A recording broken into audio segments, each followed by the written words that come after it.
Goodbye, Osama bin Laden, apparently already buried at sea after being taken out by the Navy SEALs. Senator Debbie Stabenow has made a statement saying Osama bin Laden murdered thousands of Americans, yet evaded justice for years. Our country is united in gratitude to the brave men and women of our intelligence and counterterrorism community and our troops for the sacrifices in keeping us safe from terror. There is talk, too, that President Obama phoned former President George W. Bush to tell him what happened, and Bush says it's a momentous achievement, marks a victory for America and for people who seek peace around the world and for all those who lost loved ones on September 11th. And the former president said that he congratulated the current president. We're also getting reaction from around the world. The Israeli prime minister says it's a triumph for justice. That's Benjamin Netanyahu. Palestinian Authority agrees. Prime Minister David Cameron, obviously this guy was a bad actor. And I don't think you're going to find too many people in official roles who can support him, even in Yemen. Daniel Stone is with Newsweek magazine. He is the White House correspondent, and I presume was, I don't know, where were you last night when you got the word the president was going to speak, Daniel? Well, we got word in the evening the president was going to make a statement around 10:30. Many of us went back to the White House, myself included, awaiting what the president was going to say. They wouldn't tell us. They wouldn't tell us what this was about. At first we thought perhaps Libya. Perhaps we thought this was the end of Gaddafi. We didn't know what to think. Slowly, words started to leak out of the White House. A little before 10:30, when the president was supposed to speak, we heard it was bin Laden related, and we knew he had been captured. We didn't know dead or alive. And finally, when we got word around 11 p.m. from the president, it was pretty substantial news. So it's been a kind of a crazy, 7 hours here for much of the press corps. Yeah, it was very unnerving to me because all that we heard, as listening on radio or television, was that there was an address that the president was going to give at 10:45, and it was going to be about national security. And I thought, wow, when the president comes out on a Sunday night, after playing golf during the day or whatever he was doing, this has got to be. It was very scary until, of course, we got the good news. Yeah, very strange. The president played golf, and then what they do is there's a pool reporter that follows the president all day, every day, a different person each day. They sent this person home around 3 o'clock.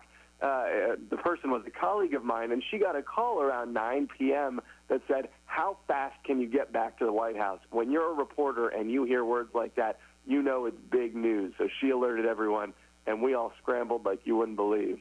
So like you said, fortunate it was good news. But boy, that doesn't happen too often, especially not in this town. Have you been up all night? Most of the night, yeah. What we're trying to do together right now is put together kind of a timeline of events, both how this operation went down. The president said he gave the order for the operation on Friday. So we're looking at what happened over the weekend, what the president knew, when he knew it, especially as he was, hobnobbing in Washington at the Correspondents' Dinner on Saturday, while he was playing golf on Sunday, what he knew, what the staff was working on. And certainly last night while they were prepping this statement, obviously a very, very closely crafted statement to give out the appropriate message that was both somber and celebratory, wrapping up this chapter in the war on terror. So how they pulled that statement together is something many of us have been trying to figure out. Yeah, because you would think if he had that much warning, he would have had plenty of time. They wouldn't have to keep pushing back the start time because he was supposed to come on at 10:45, and then it was much after 11, wasn't it? Yeah, some of the intel I have is that his entire speech writing staff was there. A lot of the senior advisors were there. This was vetted by every level, and certainly the president made the final call on every word. Remember, this is a message that not only President Obama has wanted to deliver, this is something that President George W. Bush would have loved to give. So they wanted to make sure it was perfect. And many of us thought this is the biggest public statement of Obama's presidency so far. To be able to deliver that news, they wanted to make sure that the wording and the theatrics were just perfect. Well, he was careful, if you're going to speak of theatrics, to say that he gave the order, that it was under his direction. Did you notice that, Tone? Yeah, we did notice that. Of course, he wanted to take some credit for it, and perhaps it's credit he deserves. But, yeah, he was quick to nod to these young men who carried out the operation with a nod to himself, saying, look, this is something I promised during the campaign that I would do if we had actionable intelligence.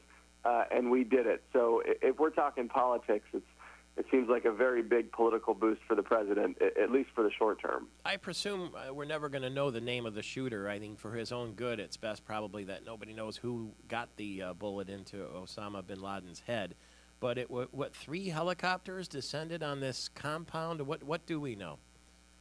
We know it was a fairly large operation. We know that the intel started coming in last summer, that he could have been in Pakistan in this small resort town that we've heard about. They weren't going to risk it. They wanted to go in with heavy firepower.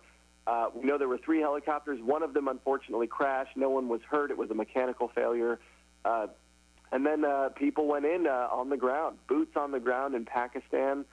There was some standoff. We know that Mr. bin Laden resisted for some time. There was a young woman who was used as a human shield to protect him. She was killed. He was killed. One of his sons was killed, and we're hearing 2 of his cousins. So there were some fatalities aside from just his. I suspect we won't know, like you said, the actual shooter, but we're going to be hearing a lot about these young men who were actually in it. You know, it sounds like a great magazine article, a great book, piecing together how this went down. This is one of the biggest foreign policy operations, covert, that we've seen probably in many decades. This is when the luxury of Newsweek magazine really comes to the forefront, because there are people who are just going to want to sift through every detail and enjoy some long-form writing, and that's what you do at Newsweek now, as opposed to the old magazine where it was, just a recap of the week's events. There's going to be some really profound literature, is there not? Yeah, we're going to be pulling it together this week. This is major news that we're going to be trying to get at every detail we can, because this is the kind of stuff you see in movies. This is like the Bourne Identity style, taking out a very high-value target, and that it was successful, and that the body was dealt with, quickly and humanely, kind of takes any of the real animosity out of it. So we're going to be trying to piece together who knew what and when and where, frankly. So when we can get those details, we'll be bringing them to you in the magazine. Are we going to, did they take, how do they know? Are they going to show us pictures of the dead Osama bin Laden next to an American soldier? How do we convince the Arab Street that we actually got him if he's at the bottom of the ocean now? Yeah, that's a good question. In the hours after this happened, one of my colleagues said, everyone's going to want to see a picture of this.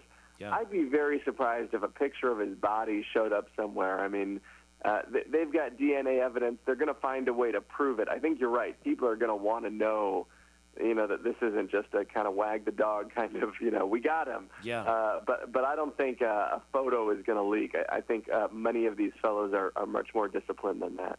Well, and there'll be no place that anybody can go as a memorial, because who knows where he is, somewhere probably 5,000 feet down in the lowest spot they could find. Where they got rid of him. We'll read about it in Newsweek magazine. Thank you for being with us so early after such a long night. Sure thing. Thanks, Michael Patrick. Daniel Stone, Newsweek magazine. More coverage of the death of Osama bin Laden all across Michigan. It's Michael Patrick Shields. Stay tuned. We're going to one of our great experts, believe it or not, in Traverse City, Doug Stanton, who was the author of In Harm's Way. Stay tuned.